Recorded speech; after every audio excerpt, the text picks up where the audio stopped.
আপনারা এটা জানতে চান তো যে তরির বাবাকে? ফাইন,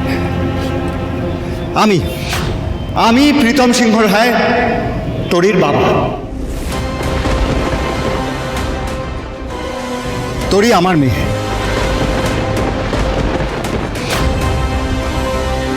প্রীতম বাবু, আশা করি আপনাদের সবার কৌতূহল মিটেছে, সবাই নিজের প্রশ্নের উত্তর পেয়ে গেছেন।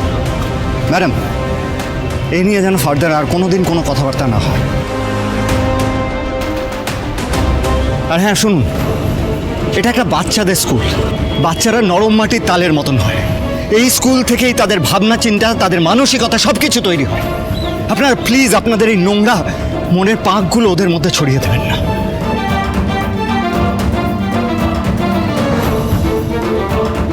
তুমি খুব ব্রাইট স্টুডেন্ট।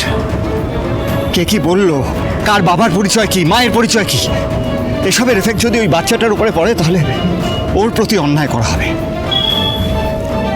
দয়া করে এইসব প্রশ্ন করে এই শিশুটিকে শাস্তি দেবেন না প্লিজ। দেখুন, কাল তো আপনাদেরও বৈবাহিক সম্পর্কে কারোর ফাটল ধরতে পারে, কোনো সমস্যা হতে পারে। তখন কি আপনারা নিজেদের শিক্ষার উপর প্রশ্ন তুলবেন? তখন কি আপনারা চাইবেন আপনাদের বাচ্চাদের সেই স্কুল থেকে বার করে দেওয়া হোক? বলুন। আর বাবা মারাও তো মানুষ, তারাও তো ভুল করতে পারে। এটা বুঝুন, এটা মাথায় রাখুন। আর তার জন্য একটা বাচ্চার ভবিষ্যৎ নষ্ট করবেন না আপনারা। মাম্মা, বিএফএফ কেন বললো যে বিএফএফ আমার বাবা? তাহলে হিরো আঙ্কেল আমার বাবা নয়? এই নিষ্পাপ প্রশ্নের উত্তর আমি কি করে দেব? আমার আর তেজের সম্পর্কের জটিলতা ওকে কিভাবে বোঝাবো?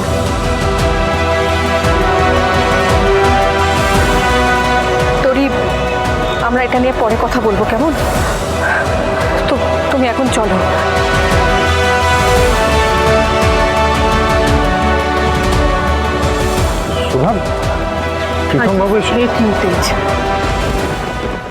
আপনি আজ যে নোংরামিটা করলেন তার জন্য আমি আপনাকে কোনোদিনও ক্ষমা করতে পারবো না।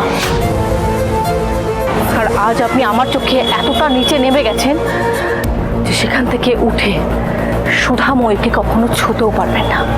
সুধা, কিন্তু সুধা, সুধা, স্যার, আজ সকলের সামনে প্রীতম সিংহ রায় এটা স্বীকার করেছে যে তরি ওনার মেয়ে। এই বিষয়ে আপনি কি বলতে চান? আর এটাও শোনা যাচ্ছে যে আপনাদের খুব শীঘ্রই ডিভোর্স হতে চলেছে। তার মানে সার্থক চ্যাটার্জির পর এইটা দ্বিতীয়বার ডিভোর্স হতে চলেছে সুধাময়ীর। আপনাদের সম্পর্ক ভাঙার কারণ কি আসলে প্রীতম সিংহ রায়? এই খবরটা মিডিয়ার কাছে গেল কি করে?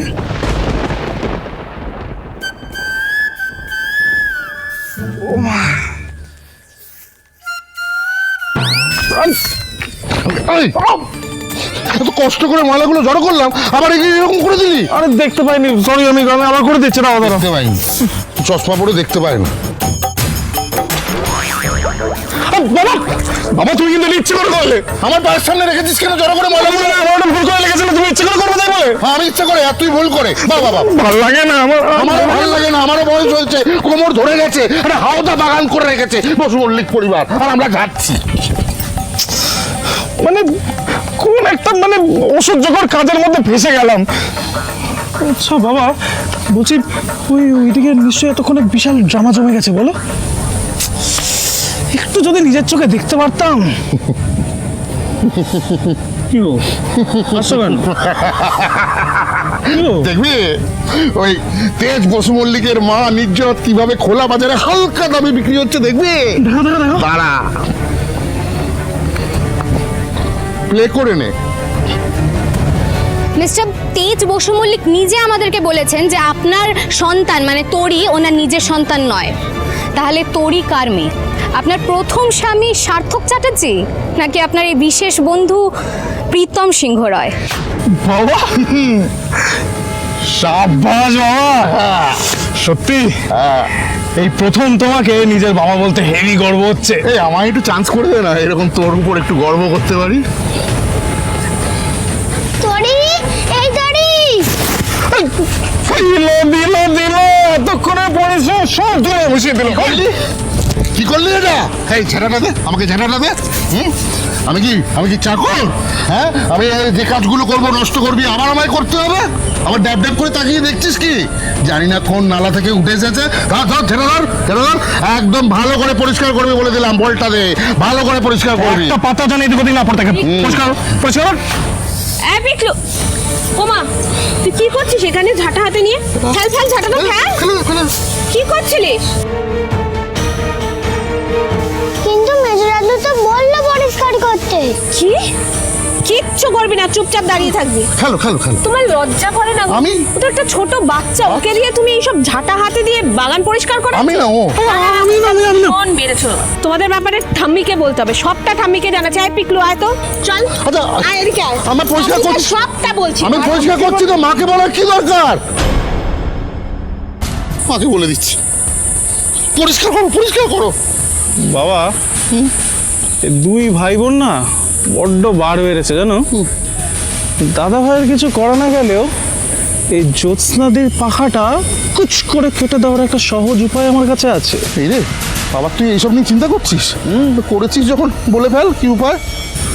ওর এই পুতুল মানে এই অনাথ ছেলেটা যদি আবার অনাথ হয়ে যায় তাহলে?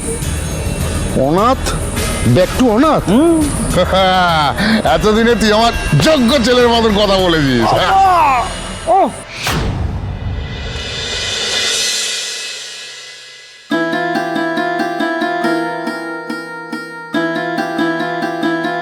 ম্যাডাম প্লিজ বলুন, মিস্টার বসু মল্লিক যেটা বলছে সেটা কি ঠিক?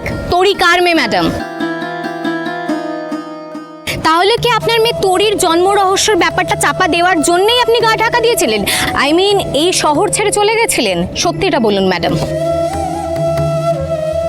এত রাগ,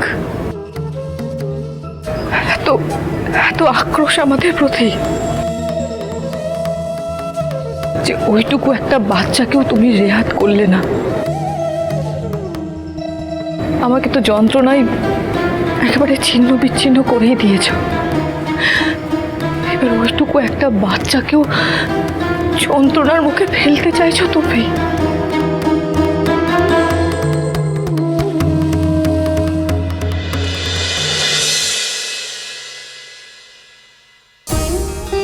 দিদি এইভাবে কাঁদিস না রে। এই দেখ না, আমি তোর পাশে আছি, দেখ। আজ স্কুলে যা যা হয়েছে আমি সবটা শুনেছি, কিন্তু তুই একদম চিন্তা করিস না। দেখবি ওই মিডিয়া হাউসের ওপর আমি এমন কড়া অ্যাকশন নেবো না, ওদের আমি কাউকে ছাড়বো না।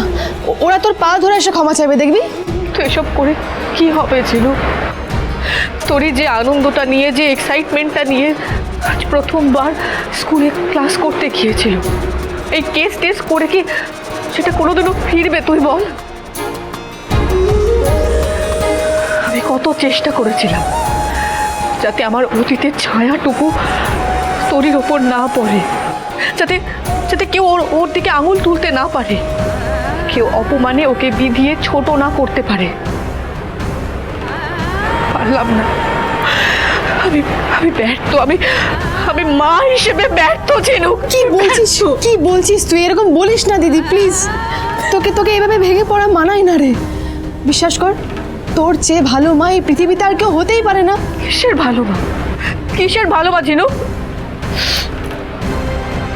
যে নিজের মেয়েকে একটা নিরাপদ জীবন দিতে পারেনি। দেখ দিদি, তুই যদি সত্যি তোরিকে একটা সুন্দর নিরাপদ জীবন দিতে চাস, তাহলে তোকে মা আর জেসির কথাই শুনতে হবে। তোকে তেজ বসু মল্লিককে ডিভোর্স দিয়ে প্রীতম বাবুকে বিয়ে করতে হবে। ঝিনুক, এসব কি বলছিস তুই? হ্যাঁ, আমি ঠিকই বলছি দিদি। নিজে একবার ভালো করে ভেবে দেখ না, এটাই সবার ভালো হবে দিদি।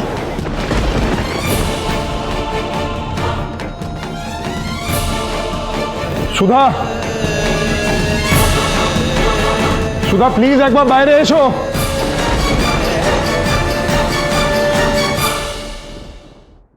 তুমি সত্যি প্রীতম বাবুকে বিয়ে করবে? হ্যাঁ, ছাড়ুন আমার হাত, ছাড়ুন। আরে বলো না। হাত ছাড়ুন। না না, তুমি ওনাকে বিয়ে করবে? Behave yourself. Don't touch me. Sudha, আমি জানি তুমি তেজ বসু মল্লিক ছাড়া অন্য কারোর সাথে বিয়ে করতেই পারো না, তুমি থাকতেই পারবে না। আমি ওনার সাথেই ভালো থাকবো।